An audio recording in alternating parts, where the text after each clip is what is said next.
மனிதர்களாகிய நாமும் ஒரு சிக்கலான அதிர்வு ஆற்றலின் அமைப்பாகவே இருக்கிறோம். நம் உடல் மட்டுமல்ல, நம் எண்ணங்களும் நம் உணர்ச்சிகளும் கூட அதிர்வு ஆற்றல்களாகவே செயல்படுகின்றன. நாம் சிந்திக்கும் ஒவ்வொரு எண்ணமும் ஒரு அதிர்வை உருவாக்குகிறது. நாம் உணரும் ஒவ்வொரு உணர்ச்சியும் ஒரு அதிர்வை உருவாக்குகிறது. நம் மூளை என்பது மின்சார சிக்னல்களால் செயல்படும் நரம்பு செல்களின் ஒரு பெரிய வலையமைப்பு. அது நமக்கு சிந்திக்க உதவும் ஒரு கருவி. நாம் சிந்திப்பது மூளையின் மூலம்தான்.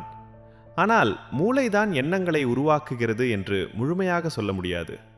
நாம் உருவாக்கும் எண்ணங்களும் உணர்ச்சிகளும் நம் உடலிலும் நம் மனதிலும் ஒரு குறிப்பிட்ட அதிர்வை உருவாக்குகின்றன.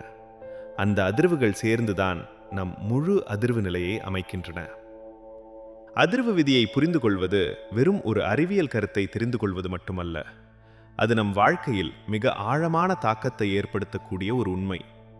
குறிப்பாக உடல் நலம், உறவுகள், மனநிலை மற்றும் தனிப்பட்ட முன்னேற்றம் ஆகியவற்றில் இந்த விதி மிகவும் முக்கியமான பங்கை கொண்டுள்ளது.